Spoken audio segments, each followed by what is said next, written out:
What's up, guys? We are in this 1,000-gallon bass tank today. I'm going to be moving some fish around because I've got my peacock bass that are pairing off, and they're kind of pushing these other two guys out and away from, you know, civilization here. They're kind of getting picked on. So I think I'm going to pull the bass out of this tank, and we're going to do something else with this 1,000-gallon tank here. You guys can follow along and see what we do as the video goes along.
Okay, what is this going in this tank?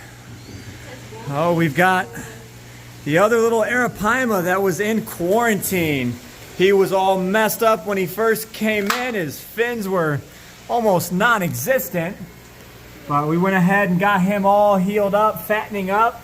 He's starting to stack on some size, and I'm gonna hope these two get along. I think they're still small enough that everyone will get along. You can see, being in a darker tank, he's like dark green, almost black, as opposed to this guy over here. He's very light colored with the red tail. He's just getting to a size to where he's gonna start showing that red on his tail as well. So we've got two in here, and we've got the baby that is actually over here. And I'm getting ready to add him probably in another month or two. He's starting to put on some size. He's almost doubled in size since I've had him. So he's doing very, very well. Okay, we got a couple more fish going in 1,000. These are two more bichers. One is another emlacheri and one is a teglusi, which is a species we don't have. His colors are a little bit washed out right now, but as the colors come in, I will be able to show you guys which one is which. And he is really, really cool looking, but it's that guy back there. Now I'm wanting to break some of the fish up in here as well. Mainly these catfish. This planiceps is getting humongous. He is every bit of 2 foot long now. Actually, he was touching there. He's closer to 30 inches long. Absolute beast of a planiceps catfish. So we're going to try and divide some of these fish up and lighten the load on this 1,000 gallon.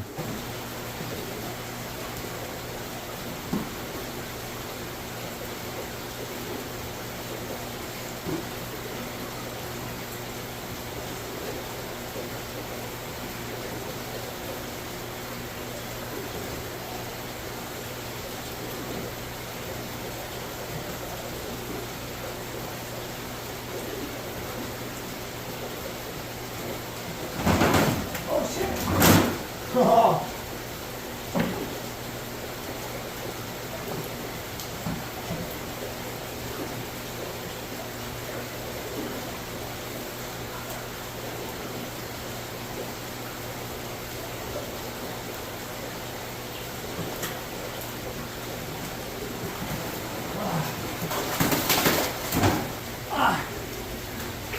Okay, buddy. There you go. Okay, check it out. We got the planiceps in the 3,000 now. Oh my goodness. He looks so small in here, but he was so massive in that other tank. But he is going to grow like an absolute weed in here.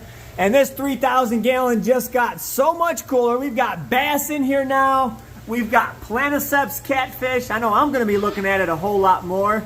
Before it was just the Pacu tank. Of course, we got the turtle in here. He's super cool. But man, this Planiceps is an absolute beauty. Right at 30 inches long. What a super cool fish. This is something you don't normally see all too often in the hobby either, especially ones at larger sizes. So hopefully we can get him upwards of, 4 or 5 foot long, and he will be an impressive fish. He's just starting to get to that size and age where he's starting to fill out, and he's not such a string bean. Fun fact about these guys, they get their name, the firewood cat, because down in South America, there's no meat on their bones, and they actually dry these fish out and use them as firewood. Oh, you got the vulture cat checking them out. Gonna have to keep our eye on that one. I definitely don't want the Planiceps getting messed up, but there's a bunch of new fish in the tank, so there will be some territorial, kind of get out of my way. This is my spot. But this tank is large enough that everyone should be able to get along just fine. What's that, Jerry? So yesterday, Mr. Jerry, don't walk away, Jerry. Oh, he's embarrassed. Hey, Jerry, don't go away, man. So yesterday, Jerry was boasting about how he doesn't overflow tanks. Well, let's go take a look at what's happening. All right, so I already stopped it, but as you can see, here goes this 110. There's some overflows on there that kind of go straight to the floor. There's some water on here. I walked in just in the nick of time to be able to stop this tank from overflowing and flooding the fish room. Walk inside, and Jerry's like, oh, crap. Okay, so now that we picked on Jerry a little bit, I did have to remove the Arapaima last night before I left because the big guy was just tearing after him, and I didn't want him to be picked on all night. So I put him back. I'm going to try it again another day that I can be here a little bit longer. But I also moved in a couple more clown loaches into the planet tank down here to add to the clown loach horde. As you can see, there is just a ton of them in there, and everyone seems to be doing great in this tank. It was a change that now I absolutely love this tank once again. And I think I'm going to bring the African arrow over here because we do feed bloodworms, brine shrimp. We feed, shrimp pellets. It just gets a smorgasbord. So these, little finicky eaters will have an easier time at access to food. Okay, as promised, here goes the African arrow. Now in this planet aquarium, he shouldn't be picked on by the Arapaima anymore. He was kind of out competing them for food. They worked well to get together for, a couple days there, and then the arowana started being a little bit shy. So now we'll try him out in here. He'll be the only top predator in the tank. And now I say top predator, meaning the whole top of the tank column, the water column. He is more of a community arowana. I don't think he'll go after the discus. I know he won't go after anything on the bottom, and nobody's going to pick on him. So I think this will be a great match, and it kind of adds a little bit more to this tank. So now this opens up my other tank for just a little bit more ideas and, area and space and more room for activities. All right, so we're taking these African cichlids from quarantine. We're finally ready to go ahead and put them in the Bellagio tank. There are a lot of beautiful fish in here.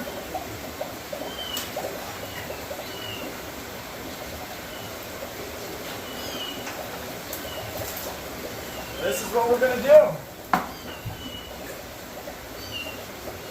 Bam.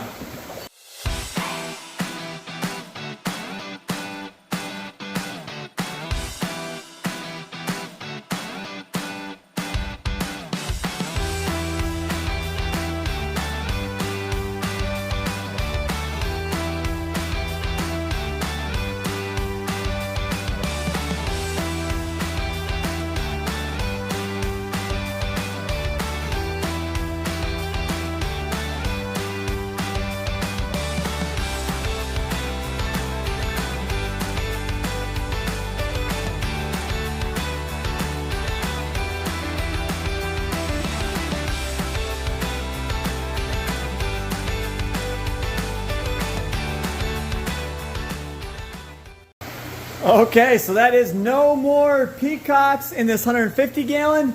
We added a bunch of females to the colony now, so now all of our nice peacocks should be able to start breeding. There was only like 1 or 2 females in there before, and now I think they'll start out competing the mbunas naturally, because there's just a lot more of the peacocks now. Look at that dragon blood we just added in there. Very, very nice. Let's see if I can point them out. We did just add a huge venustus. We added a couple more of the blueberry peacocks. I can't be able to point that one out. There goes that blue dolphin. That one's a looker. We added in this guy here. Beautiful, beautiful. This dragon blood peacock as well. Definitely some very, very nice fish. And the venustus I added had a very, very fat belly. Oh, that's her. So that's the one we just added.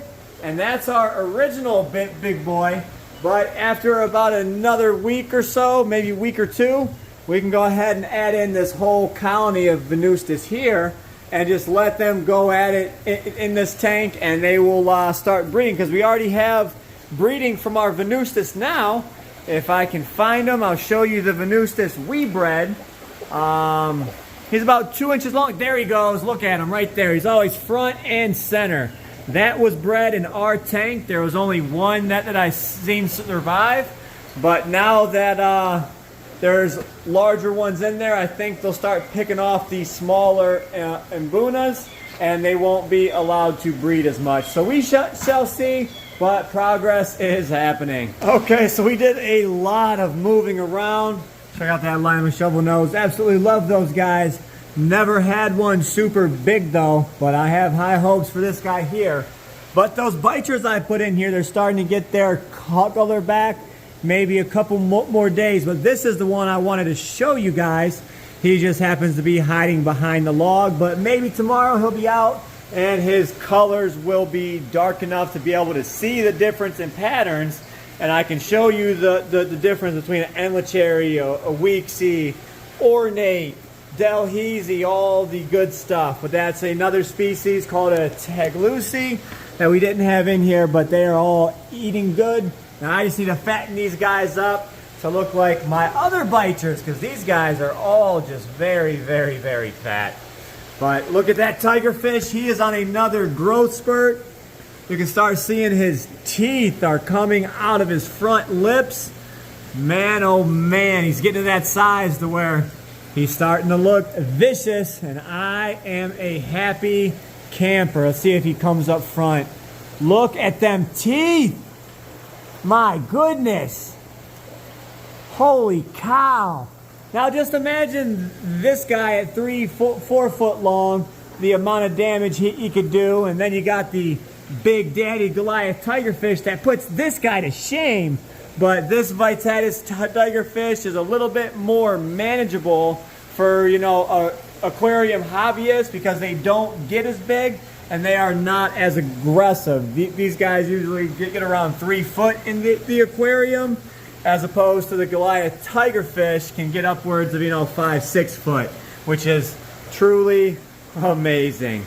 Then we pan over here. We've got the African arrow settling in nicely. We got one of the MBU puffers out. They are getting really, really big, but he is up front and center. The other two kind of just hide, but I am happy with all the moves that we made. I do want to go ahead and get these albino gar out of here. I'm not going to do it today in this video, but I want this gar out of here and this gar out of here. They are Brian's. So I'm going to go ahead and move them to the 750 with the rays that Brian's supposed to be picking up as well. And I want to go ahead and put my Armatus in here. My big daddy Armatus, that is, because he is getting too big for that 600 gallon. I want to put him in here and just leave him. So if you guys know, the Armatus is in here. And I want to bring my other Armatus and put him in this tank, because this one did so well in here.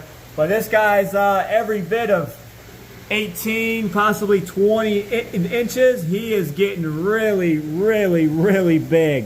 He's getting that height on him, and he is actually starting to go after the Arapaima just a little bit, so that's why I want to go ahead and move them.